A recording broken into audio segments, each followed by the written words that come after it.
नमस्कार दोस्तों, welcome to प्रतियोगिता दर्पण। आज हम बात करने जा रहे हैं कोल इंडिया की मोनोपोली के बारे में। हाल ही में एक न्यूज आती है कि सुप्रीम कोर्ट ने कोल इंडिया लिमिटेड की एक अपील को डिसमिस कर दिया। अब क्या थी ये अपील? बेसिकली ये अपील थी रिगार्डिंग पुटिंग कोल इंडिया अंडर कॉम्पिटिशन एक्ट 2002। अब पूरी न्यूज को हम डिटेल से जान लेते हैं कि एक्चुअल में हुआ क्या था। कॉम्पिटिशन कमीशन ऑफ इंडिया ने कोल इंडिया के ऊपर 591 करोड़ की पेनल्टी लगाई थी, और वो इसलिए लगाई थी क्योंकि कोल इंडिया का जो कंडक्ट था, बिजनेस कंडक्ट, वो unfair as well as discriminatory था। अब एक्चुअल में होता क्या है कि कोल इंडिया के पास कोल को सप्लाई करने की मोनोपोली है, कोल माइनिंग की भी मोनोपोली है।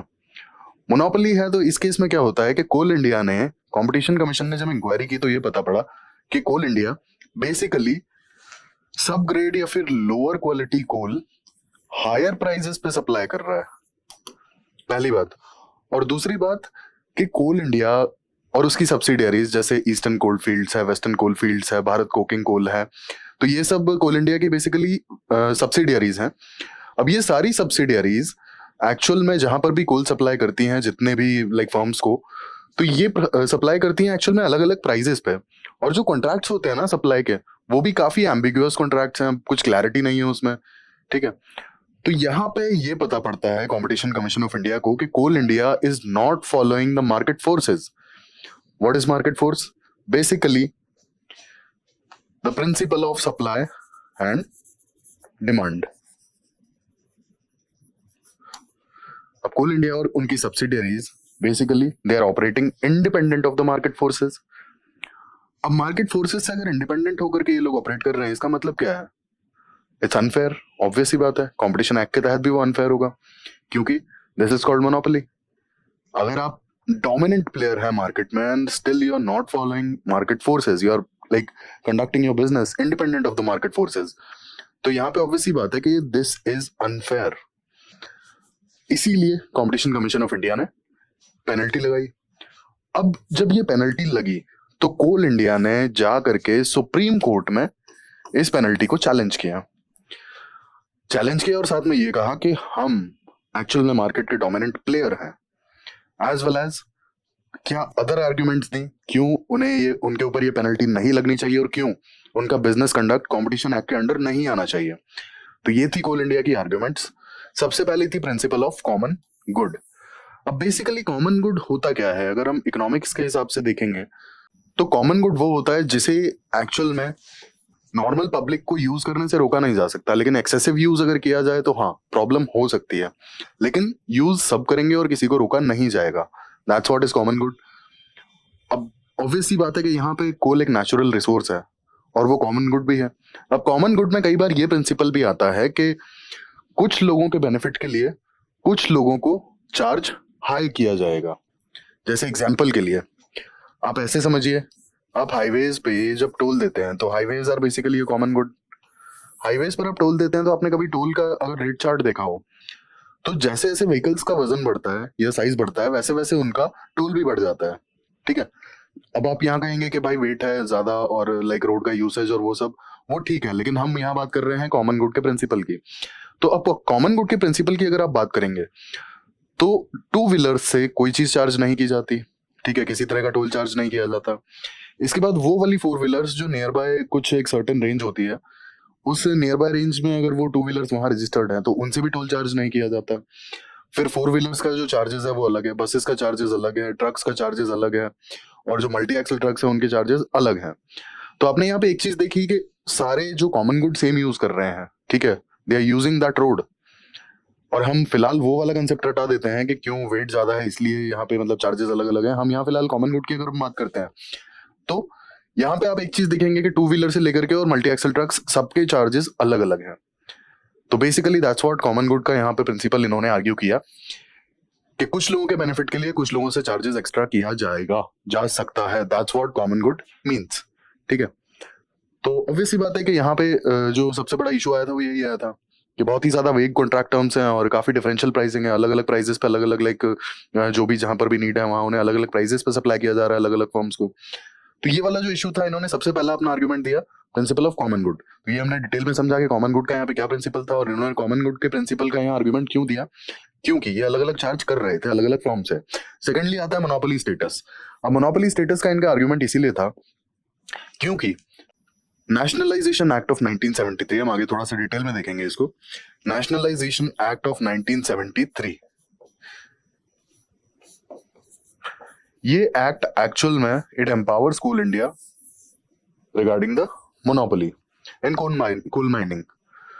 तो इन्होंने ये भी एक आर्ग्यूमेंट दिया अपना कि इस एक्ट के under this act we granted the powers for the monopoly. Then thirdly differential pricing. अब कोल इंडिया के अकॉर्डिंग डिफरेंशियल प्राइसिंग इसीलिए to incentivise captive coal mining.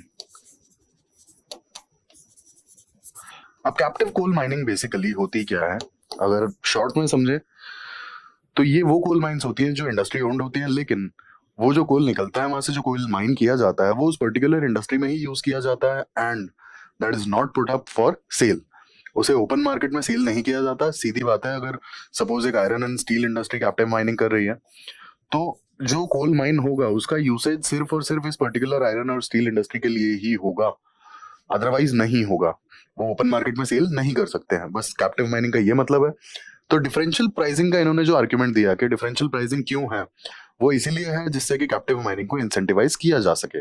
जो लोग अपना कैप्टिव माइनिंग के थ्रू कोल की नीड्स को पूरा कर रहे हैं उनसे चार्जेस कम लिए जाते हैं, और जो कैप्टिव माइनिंग नहीं कर रहे हैं जो इंडस्ट्रीज या जो सेक्टर, उनसे चार्जेस ज्यादा लिए जाते हैं। इन्होंने ये आर्ग्यूमेंट दिया। लास्ट अब इनका आर्ग्यूमेंट था इम्प्लीकेशंस फॉर नेशनल पॉलिसीज। अब इनका ये कहना है कि कोल एक नेचुरल रिसोर्स है और गवर्नमेंट ऑफ इंडिया की जो नेशनल पॉलिसीज होती हैं उन्हें इम्प्लीमेंट करने के लिए भी कोल इंडिया स्टेप्स लेता है। जहां पे ज्यादा रिक्वायरमेंट है, जो अंडर डेवलप्ड एरियाज हैं, वहां कोल सप्लाई के लिए ज्यादा रिस्पॉन्सिबिलिटी है कोल इंडिया के ऊपर, और वहां कम प्राइसेस में भी सप्लाई करना पड़ता है।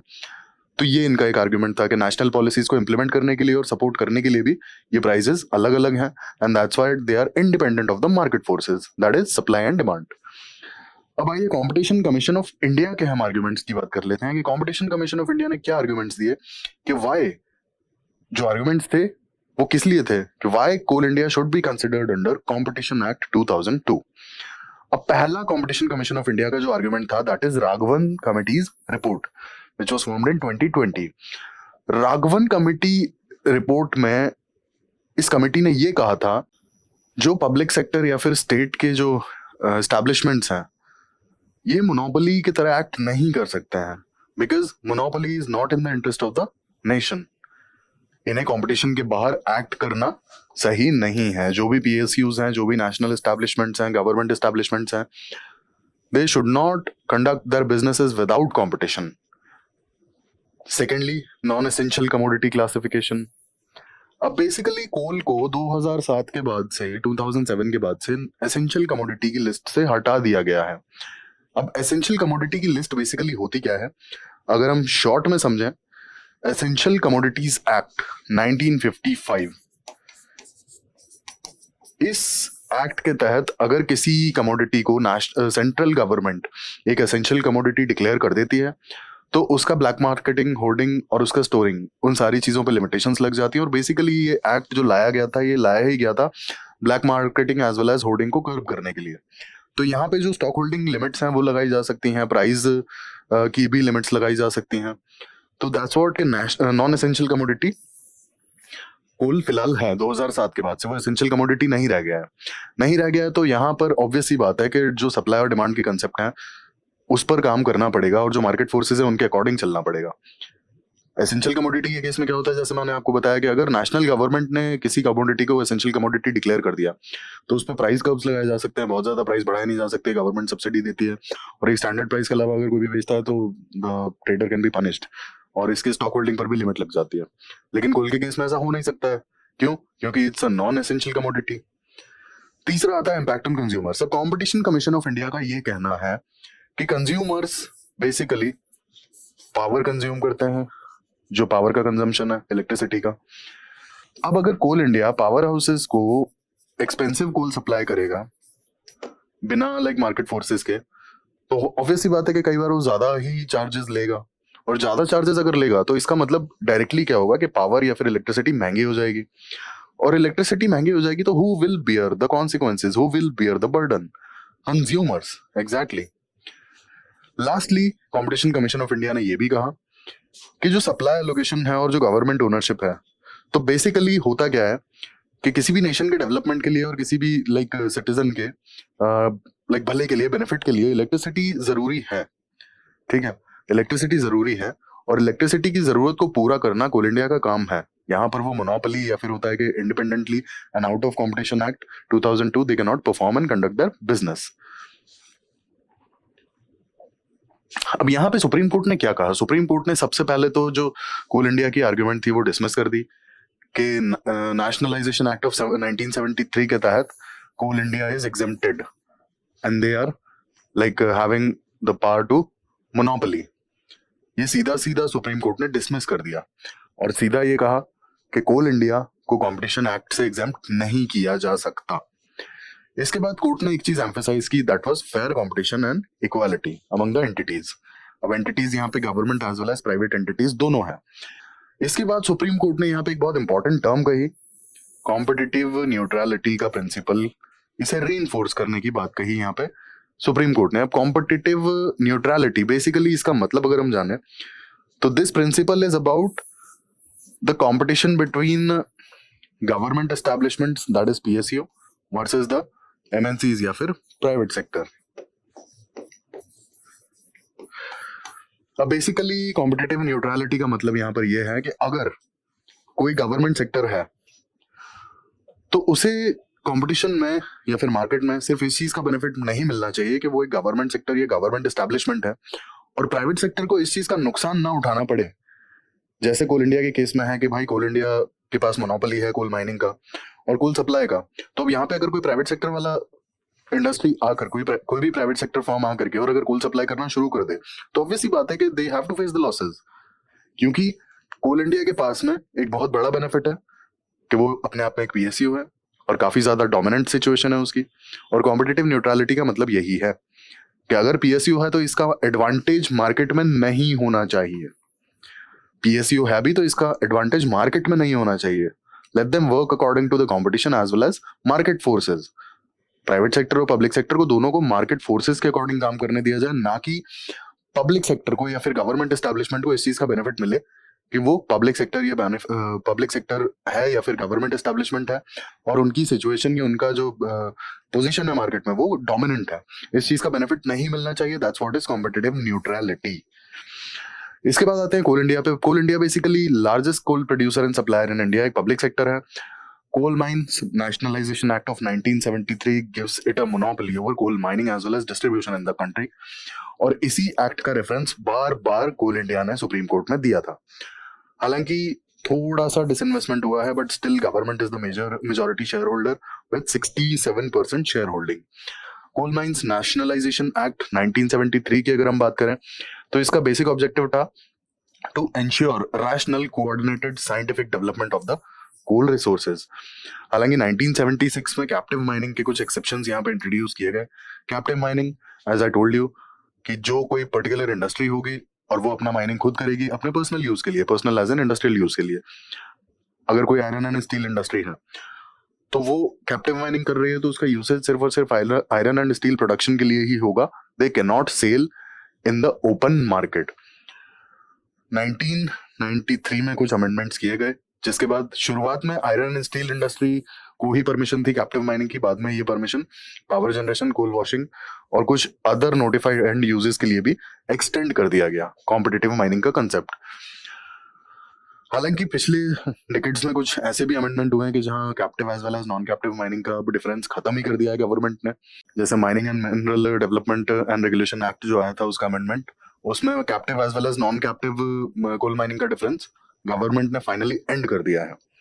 तो अब कैप्टिव माइनिंग से निकला हुआ कोल भी ओपन मार्केट में सेल के लिए जा सकता है, बट कुछ समय पहले तक ये नहीं जा सकता था। अब अगर हम कंपटीशन कमीशन ऑफ इंडिया की बात करें तो it is a statutory body established under competition act 2002। इसे 2009 में एस्टैब्लिश किया गया था by replacing the MRTP act.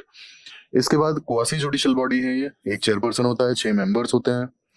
Functions की अगर हम बात करें तो जो भी अनफेयर प्रैक्टिसेस हैं उन्हें एलिमिनेट करना, कंपटीशन को मार्केट में लाइक फेयर रखना।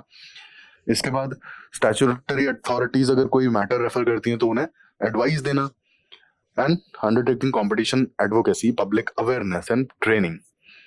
अब यहाँ पे मोनोपोली की अगर हम बात करें तो एक बहुत इंपॉर्टेंट केस है 2010 का, competition commission of India versus steel authority India of India limited, cell.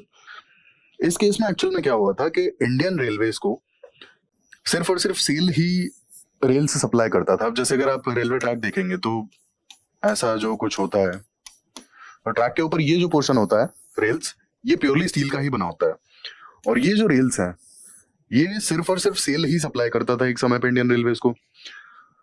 तो जिंदल स्टील्स ने इस चीज की complain competition commission of India के सामने की थी कि हमें, क्योंकि सेल एक पब्लिक सेक्टर है और ये बाकी प्लेयर्स को मार्केट में खड़ा होने ही नहीं देता है, टिपिकली जब बात आती है इंडियन रेलवेज को रेल सप्लाई करने की, तो ये एक अनफेयर प्रैक्टिस है। कंपटीशन कमीशन ऑफ इंडिया ने इस पे काफी स्टेप्स लिए थे और फाइनली सुप्रीम कोर्ट का भी इस पे वर्डिक्ट आया था, जो आज हमने कोल इंडिया के केस में दोबारा देख लिया कि कोई पब्लिक सेक्टर है तो कॉम्पिटिटिव न्यूट्रलिटी का जो प्रिंसिपल है that should be upheld. Means कि public sector as well as private sector दोनों साथ में काम करेंगे according to the market forces, rather कि क्योंकि एक सेल या फिर कोल इंडिया एक पब्लिक एस्टैब्लिशमेंट है, एक पब्लिक सेक्टर कंपनी है, तो और अगर उनका मार्केट में डोमिनेंट सिचुएशन है, डोमिनेंट पोजीशन है, तो वो इस चीज का फायदा नहीं उठा सकते and they can not conduct their business independent of the market forces. ये दोनों केसेस में कहा गया था, सबसे पहले सेल के केस में भी कहा गया था, SAIL versus competition commission of India in 2010। Competition act की हम बात करें तो ये 2002 में पास किया गया था और 2007 में एक अमेंडमेंट भी किया गया था, और जो लेटेस्ट अमेंडमेंट है it is regarding the regulation of mergers acquisitions.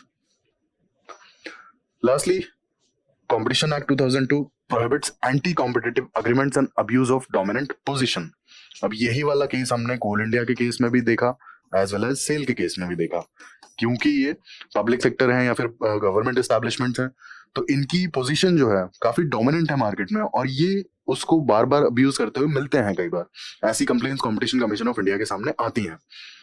अब कंपटीशन एक्ट 2002 के तहत कंपटीशन अपीलेट ट्रिब्यूनल को भी सेट किया गया apart from competition commission of India. अब कंपटीशन कमीशन ऑफ इंडिया का अगर कोई वर्डिक्ट है, उससे कोई पार्टी सेटिस्फाइड नहीं है, तो वो अपीलेट ट्रिब्यूनल में जा सकती है। हालांकि कंपटीशन अपीलेट ट्रिब्यूनल को 2017 में NCLAT से, यानी कि national company law appellate tribunal से रिप्लेस कर दिया गया।